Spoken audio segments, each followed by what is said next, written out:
When you think about the center of Rome, you might picture the Colosseum or the Vatican, but long before those became symbols of power, the Capitoline Hill was the heart of ancient Rome.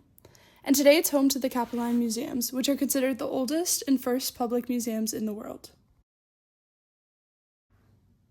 In the 16th century, Michelangelo redesigned the square and buildings on Capitoline Hill.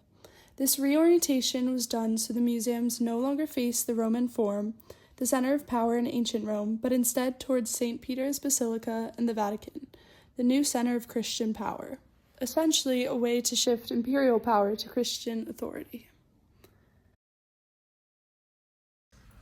The collection began in 1471 when Pope Sixtus IV donated a group of ancient bronze statues to the people of Rome. That act transformed private treasures into public history. In 1734, Pope Clement XII officially opened the museum to the public after purchasing the Albani collection. For the first time, art and antiquities weren't just for elite collectors, they were for everyone. That decision is what makes this museum so significant. It wasn't just about preserving objects or showing them to a select few. It became a bit more about sharing them. Fast forward to 2005, and we see another transformation, the addition of the Marcus Aurelius Exedra, designed by Carlo Imonino. This space feels completely different.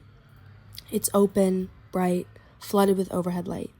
The glass walls and modern structure contrast sharply with the darker, more intimate Renaissance galleries, almost like the museum is having a conversation between past and present.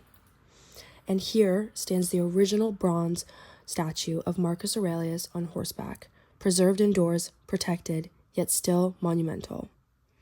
Circling back to Pope Sixtus IV's donation, among them, and now placed in this space, are chosen statues that had a strong evocative meaning, recalling the greatness and the moral and ethical virtues of the ancients. La Lupa, she-wolf, symbol of Rome, Camillus, boy with thorn, and the bronze colossus of Constantine.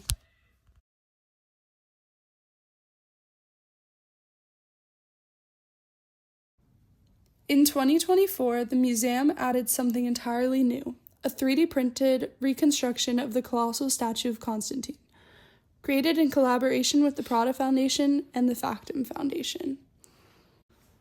The original fragments of the Colossus of Constantine are displayed separately as enormous marble pieces of hands, feet, and head.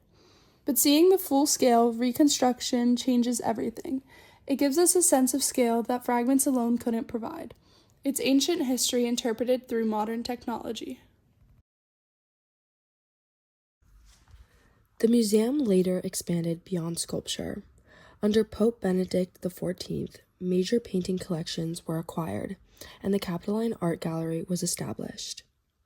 What's interesting is that paintings weren't always accessible to the public in the way they are now.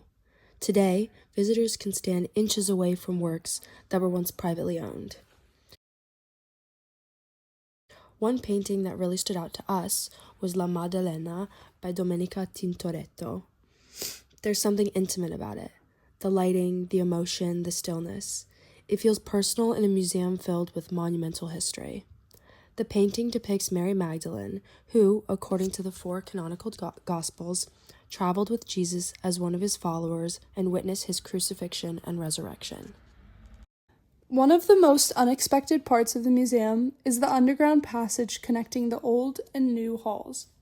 Walking through it almost felt symbolic. You're literally moving beneath centuries of history, transitioning between architectural eras. Recently, the museum hosted an exhibition in collaboration with Cartier. The windows were covered and modern display cases were installed, but the ancient sculptures remained visible. While the space was definitely transformed and some of the beautiful architecture is hidden, it was still fascinating to see classical marble statues displayed alongside luxury jewelry. Even in the smallest details, like the intricate micro-mosaics, the museum shows how art evolves in scale, but not in craftsmanship. The Capitoline Museums aren't just a collection of objects or art, they're a reflection of Rome itself. They're layered, evolving, and constantly redefining what power, beauty, and memory can look like. From ancient bronze statues to Renaissance redesigns, from 18th century public access to 21st century digital reconstructions, the museum shows us that history isn't frozen, it's reinterpreted.